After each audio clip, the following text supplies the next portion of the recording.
Sweater with Kathleen Dames. We're on spring hiatus right now, but I'll still be sharing some fun things with you every week until we're ready to knit our second sweater together when season 2 starts in May. Hello my friends, and welcome to Spring Hiatus episode 3. Today I thought I'd spend a little time talking to you about inspiration and how a design goes from being the vaguest of ideas to an actual finished published design. So Jane today is wearing Captain Austen's scarf pattern, which has a great knit purl body that is reversible and this fun fringe that is the exact same kind of fringe that Captain Austen, that would be Frank, created while on shore leave and living with his mother and sisters. Jane today is wearing an Errand for Frederick, and this was one of my first published patterns, and I still love it. Patterns are like children and you love them all, but every once in a while, some are more important than others at certain times.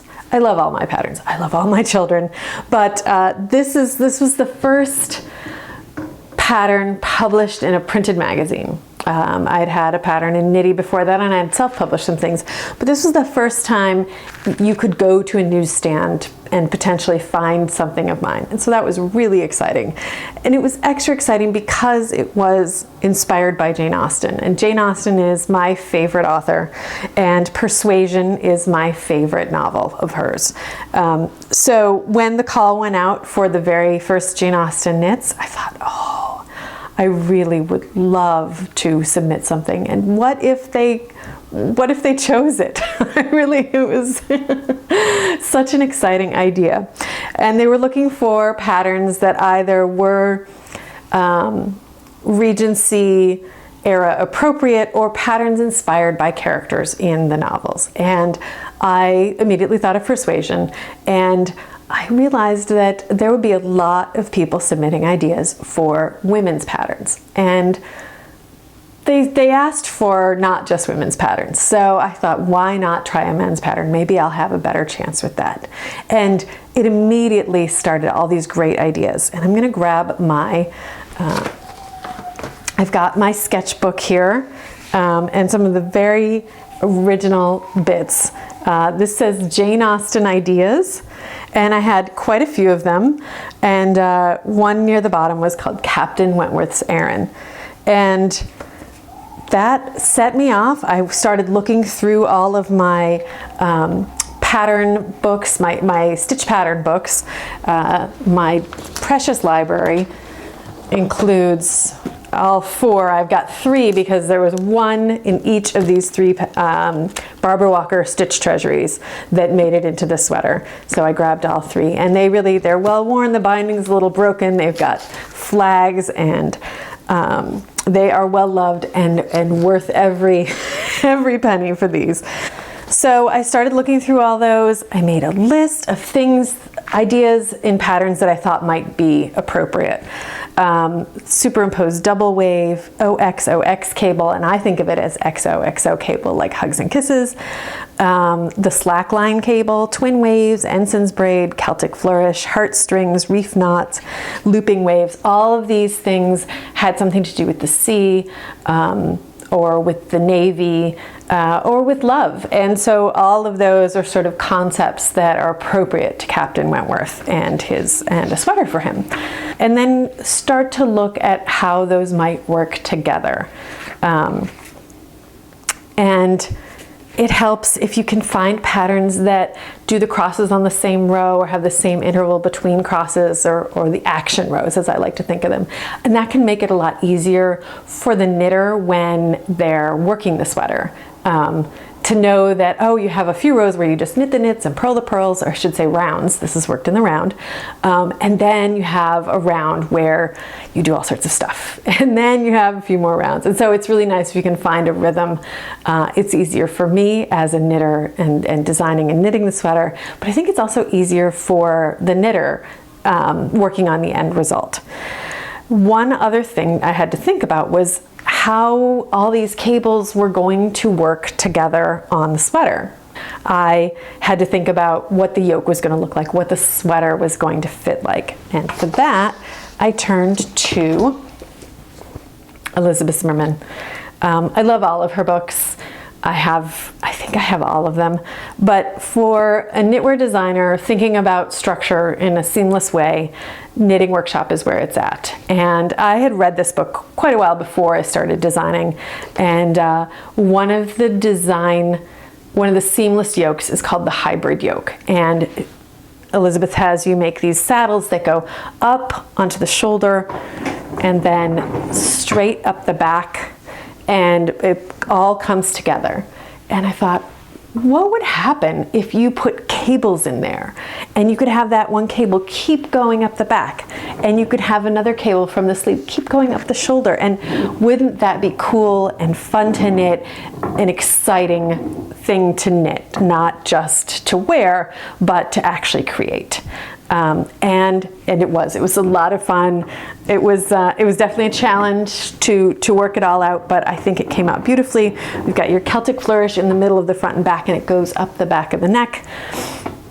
The ensign's braid goes up the sleeves and onto the shoulders, and it's kind of like an epaulette. And so the structure of the sweater actually ended up helping make the story of the sweater even better, which was really exciting.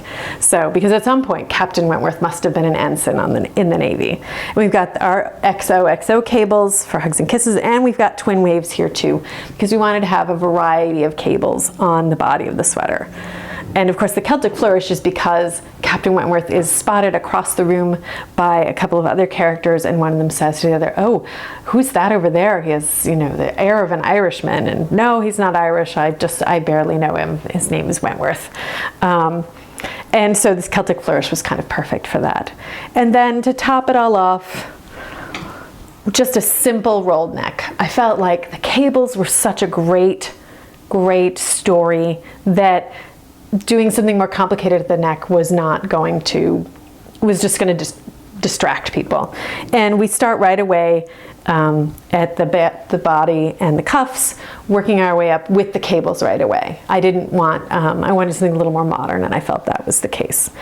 And then for grading, of course, you can add a few stitches between the cables, but also I used seed stitch at the sides and on the underside of the arms that allowed us room to adjust stitch counts for each size, because that's something that you have to think about as a designer, that you want your design to look the same for people in different sizes.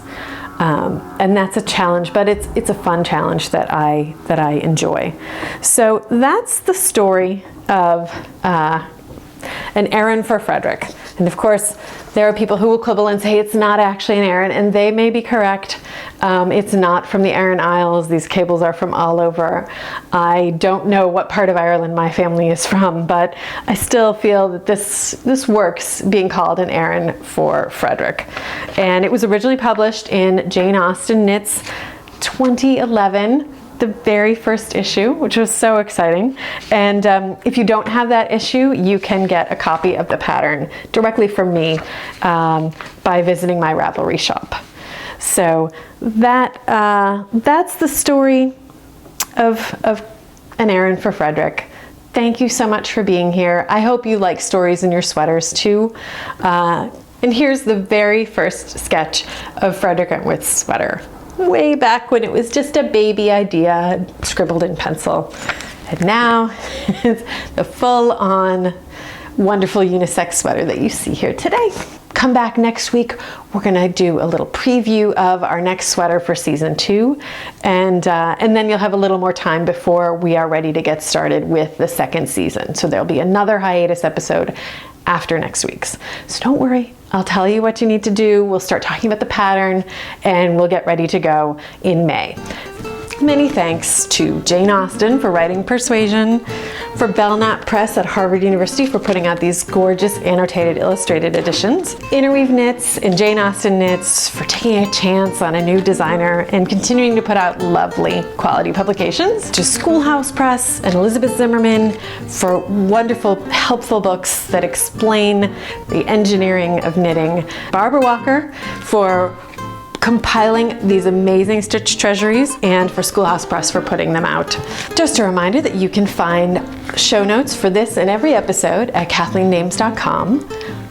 If you are a subscriber on iTunes, please feel free to leave a comment. It helps other people find the podcast. And feel free to give a thumbs up or leave a comment if you're watching on YouTube. Thank you so much for being part of the sweater. I hope you're enjoying Spring Hiatus, and we will be starting season 2 in May. So thank you so much for being here, and happy knitting. Bye.